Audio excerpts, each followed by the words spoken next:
Video शुरू करने से पहले मैं आपको बता दूं कि यह वीडियो किसी ऑनलाइन सॉफ्टवेयर या राजनीतिक पार्टी के प्रचार के लिए नहीं बनाया गया है। यह वीडियो पूरी तरह से मेरे विचारों पर आधारित है। कृपया उनसे नाराज ना हो। I have used multiple sources for gathering data for this video. All credits are in the description. जिन्हें सीधा आइडिया सुनना है और तो वो लोग 5 मिनट 30 सेकंड तक वीडियो को स्किप कर दें, और जिन्हें प्रॉब्लम सुननी है वो आगे देखें। अगर हमारा युवा का बात कोई न सुनेगा तो हमारा आंदोलन जारी रहेगा।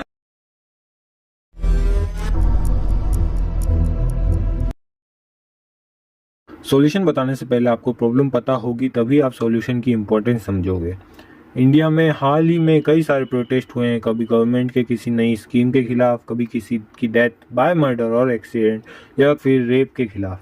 लेकिन लोग प्रोटेस्ट क्यों करते हैं और इसके पीछे मेन रीज़न क्या है? प्रोटेस्ट के पीछे कई सारे रीज़न हो सकते हैं, जैसे political injustice, social inequality, economic hardship, environmental concerns, human right violation या अपोजिशन टू गवर्नमेंट पॉलिसीज। कुछ रिसेंट एग्जांपल्स देखते हैं। सितंबर 2020 न्यू फार्म एक्ट के आने के बाद पंजाब, हरियाणा और भी कुछ जगहों के फार्मर्स ने फार्म एक्ट के खिलाफ प्रोटेस्ट किया। इस प्रोटेस्ट के कारण कई लोगों की जानें गई और इंफ्रास्ट्रक्चर को भी डैमेज हुआ।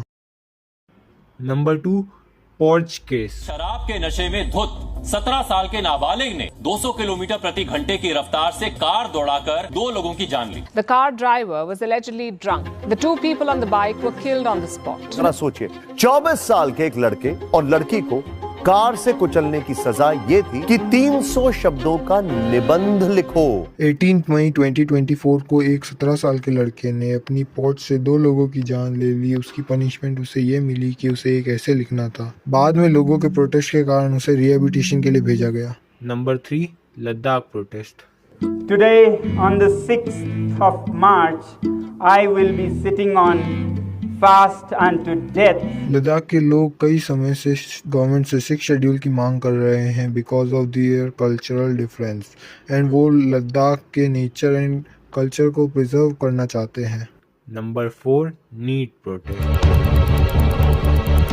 ट्रांसपेरेंट, ये थोड़ी ट्रांसपेरेंट होता है। ट्रांसपेरेंट होता है, आप खुद से आके बताइए। हमारी रूह क्या उठती है जब उस बच्ची का वीडियो देखते हैं। पूरे देश भर के विद्यार्थियों के साथ छलावा किया है। जब 4 जून को नीट एग्जाम का रिजल्ट आया था, 67 टॉपर्स थे और कई स्टूडेंट्स को नीट की तरफ से मैथमेटिकली इम्पॉसिबल मार्क्स मिले थे ग्रेस मार्क्स की वजह से। के बाद में कई स्टूडेंट्स ने और कोचिंग इंस्टीट्यूट ने प्रोटेस्ट किया था कि री एग्जामिनेशन के लिए। Number 5, Kolkata case. 9 अगस्त 2024 को कोलकाता के आरजी कर कॉलेज से ये न्यूज़ आई थी।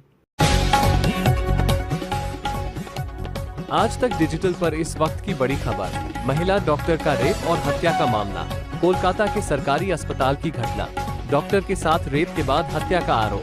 पुलिस ने एक संदिग्ध। तब पूरे देश का खून खौल गया था और डॉक्टर्स के काफ़ी प्रोटेस्ट के बाद सीबीआई को इस केस में इन्वॉल्व किया गया था।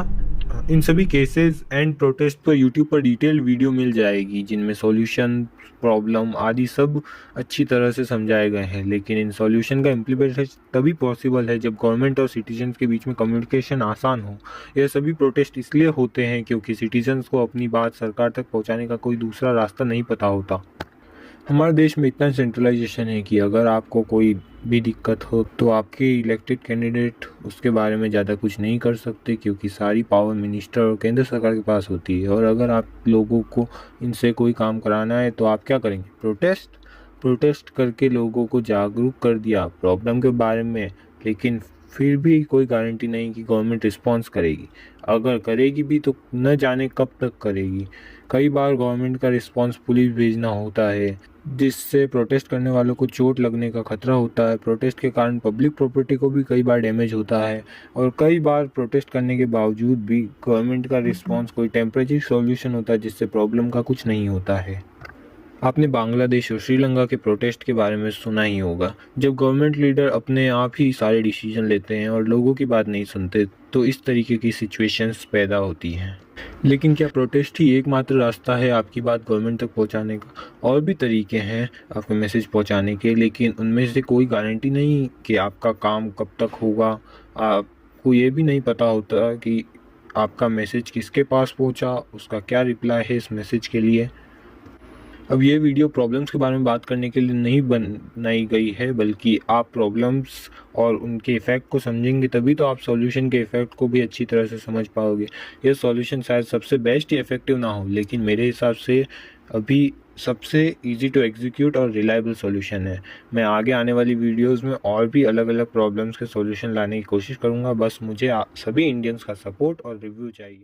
एक बार के लिए मान लेते हैं कि हाइपोथेटिकली अगर सेंट्रल गवर्नमेंट एक ऐसा ऐप लॉन्च करे जिसका पर्पस हो रिलायबल और आसान कम्युनिकेशन बैठाना सिटीजन्स के और गवर्नमेंट के बीच में, और गवर्नमेंट में ट्रांसपेरेंसी बढ़ाना और फेक न्यूज़ को कम करना, पब्लिक में गवर्नमेंट के मैटर्स की अवेयरनेस बढ़ाना, नई स्कीमों के बारे में लोगों तक जल्दी से जल्दी सूचना पहुंचाना, और लोगों को क्या प्रॉब्लम है उसके बारे में जानना, और लोगों को सबसे अच्छे ये पावर देना कि वो बिना डरे अपनी प्रॉब्लम्स शेयर कर सकें और वो उनके खुद के सुझाव दे सके किसी प्रॉब्लम को सॉल्व करने के लिए। एक ऐसा ऐप जिससे सभी सिटीज़न अपने एरिया की प्रॉब्लम्स को अलग अलग लोकेशन के अनुसार शेयर कर सकें, और लोग उस एरिया में सेम प्रॉब्लम से सफ़र कर रहे हों तो वह उस पोस्ट को अपलोड कर सकें। इस ऐप की डिज़ाइन कुछ ऐसी होगी कि सिटीज़न अपने आधार कार्ड, वोटर आईडी या पासपोर्ट की मदद से ऐप में साइन अप या लॉगिन कर सकते हैं। ऐसा करने से कोई फेक अकाउंट नहीं बना पाएगा, कोई इंसान इम्पर्सनेशन नहीं कर पाएगा या मतलब किसी और के नाम का अकाउंट नहीं बना पाएगा। अब कई लोगों के मन में प्राइवेसी के बारे में सवाल होंगे कि ये सेंसिटिव डेटा है आपका पासपोर्ट, आधार कार्ड एक्सेट्रा, तो इस बारे में मैंने वीडियो के आखिर में बताया है। लॉगिन के बाद आपको ऐप को लोकेशन परमिशन देनी है या लोकेशन मैनुअली सेट करनी है। यह इसलिए है ताकि आपको उस लोकेशन की पोस्टें दिखा सके। अब आप लोकेशन के हिसाब से पोस्ट देख भी सकते हैं और कर भी सकते हैं, और लोगों की पोस्ट को अपलोड या डाउनलोड देखकर ये बता सकते हैं कि आपको वो प्रॉब्लम कैसी लगती है। जैसे आपके एरिया में एक ऐसी रास्ता है जिसमें कई सारे गड्ढे हैं और कई लोगों को उससे दिक्कत है, तो आप उसकी फ़ोटो के साथ ये लिख सकते हैं, यह रोड काफ़ी समय से बुरी हालत में है और लोगों को इससे तकलीफ़ हो रही है, और उस ऐप पर पोस्ट कर सकते हैं। उसी एरिया के लोग उस पोस्ट को अपलोड करेंगे और आपके एरिया के पार्षद या म्युनिसिपल मेंबर तक ये समस्या पहुंचेगी। फिर वह इस पोस्ट को देखने के बाद 7 दिन में टैग करेंगे कि सभी को पता चलेगा वह इस पे काम करेंगे या नहीं। गवर्नमेंट रिप्रेजेंटेटिव एंड ऑर्गेनाइजेशन 4 तरीके की टैग लगा सकती है एक पोस्ट पर। नंबर 1, अंडर कंसिडरेशन, मतलब अभी इसके बारे में सोचा जा रहा है, सबसे पहले ज़्यादातर यही टैग लगेगा। नंबर 2, रिजेक्टेड, जब गवर्नमेंट के पास रिसोर्सेज नहीं होंगे या कोई दूसरा प्लान ऑलरेडी चल रहा होगा तो वह एक रीज़न लिखकर पोस्ट को रिजेक्ट कर सकते हैं। नंबर 3, अंडर कंस्ट्रक्शन, जब गवर्नमेंट किसी पोस्ट पर काम शुरू कर देती है तो वो ये टैग लगा सकते हैं, या फिर जब वो पोस्ट ऑलरेडी किसी ऐसी चीज़ के बारे में हो जो अंडर कंस्ट्रक्शन थी। नंबर 4, कंप्लीटेड, यह टैग तब लगेगा जब उस पोस्ट से रिलेटेड काम पूरा हो चुका है। अब कुछ लोग कहेंगे गवर्नमेंट इतनी मेहनत क्यों करेगी, या फिर कुछ लोग कहेंगे कि गवर्नमेंट बस टैग लगाकर छोड़ दे तो, या टैग भी नहीं लगाए तो। ऐसा करने पर आप लोग गवर्नमेंट से पूछ सकते हैं कि उन्होंने देखने के बावजूद कोई कदम क्यों नहीं लिया। रही बात मेहनत की, तो आपको एक मैसेज सेंड करने में कितनी मेहनत लगती है, और इसके सेटअप के लिए आईटी स्पेशलिस्ट या प्रोफेशनली काम करेंगे, ना कि गवर्नमेंट रिप्रेजेंटेटिव खुद। अब गवर्नमेंट इन पोस्टों को कैसे हैंडल करेगी, अभी इस बारे में हम कुछ कह नहीं सकते, लेकिन अगर वो सजेशन चाहे then we are always ready. अब इस एप्लीकेशन के दूसरे फीचर्स की बात करें। इस एप्लीकेशन में सभी गवर्नमेंट ऑर्गेनाइजेशन और गवर्नमेंट एम्प्लॉय के अकाउंट रजिस्टर होंगे जो अपने करंट प्रोजेक्ट्स के बारे में पोस्ट करेंगे, जिससे आम नागरिक फेक न्यूज़ से बच सके। एक एग्जाम्पल लेते हैं, कई बार आरबीआई के नाम पर कुछ लोग फेक न्यूज़ फैलाते हैं, जैसे कोई नोट या कोई सिक्का बंद हो गया, या फिर आरबीआई जिनके पास एक से ज़्यादा अकाउंट है उन पे कोई फ़ीस लेगी, एक्सेट्रा एक्सेट्रा। अगर आप डायरेक्टली गवर्नमेंट ऑर्गेनाइजेशन जैसे RBI, NIOS, CBSE, NTA etcetera की लेटेस्ट न्यूज़ डायरेक्टली देख सकते हैं बिना किसी न्यूज़ मीडिया के या किसी व्हाट्सएप मैसेज के, तो आपको मैसेज भी जल्दी मिलेगा और आप फेक न्यूज़ से भी बचे रहेंगे। इस ऐप में रेटिंग एंड फॉलो जैसे फीचर भी हैं जिससे आपको नोटिफिकेशन मिल सकता है लेटेस्ट पोस्ट के लिए और आप अपनी शिकायत बता सकते हैं।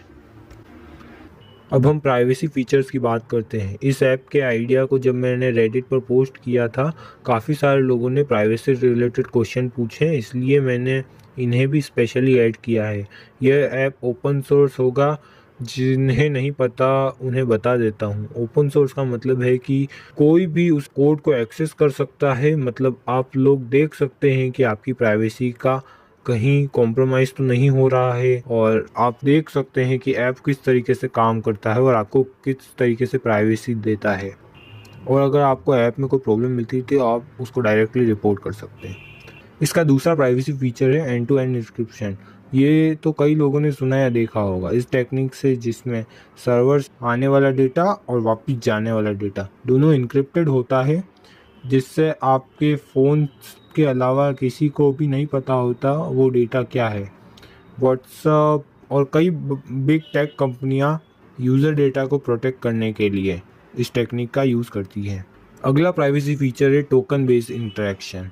मतलब आपको अपने अकाउंट को एक्सेस करने के लिए सर्वर के साथ अपनी पर्सनल डेटा को शेयर नहीं करना पड़ेगा, क्योंकि आप जब भी लॉगिन करेंगे तो आपका डिवाइस सर्वर पर एक टोकन भेजेगा। टोकन एक की होता है जो आपके अकाउंट में एक्सेस देता है। इससे आपके अकाउंट से आपकी पर्सनल डिटेल शेयर नहीं होगी। और भी प्राइवेसी फीचर है, लेकिन अभी वीडियो बहुत लंबी हो गई। इन सभी टॉपिक पे है आप लोगों को यूट्यूब पे अच्छे से एक्सप्लेनेशन मिल जाएंगे। मुझे पता है आप में से कई लोगों को इस प्लान में काफ़ी सारी प्रॉब्लम्स दिखी होगी या कईयों को बहुत सारे सवाल होंगे। आप सभी मेरे चैनल के अबाउट में जाके गूगल स्लाइड्स देख सकते हैं, उससे आपके थोड़े से सवाल कम हो जाएंगे और आप मुझसे डिस्कॉर्ड या इंस्टाग्राम पे डायरेक्टली सवाल पूछ सकते हैं। मेरी सभी इंडियंस से रिक्वेस्ट है कि प्लीज़ इसको स्प्रेड करें ताकि ये गवर्नमेंट तक पहुँचे, और क्रिएटर्स प्लीज़ इसके बारे में अपने चैनल पर पोस्ट करें या फिर अपनी वीडियो में, जैसे आप स्पॉन्सर को 1 मिनट देते हैं वैसे इसे थोड़ा सा टाइम दें। वंदे मातरम।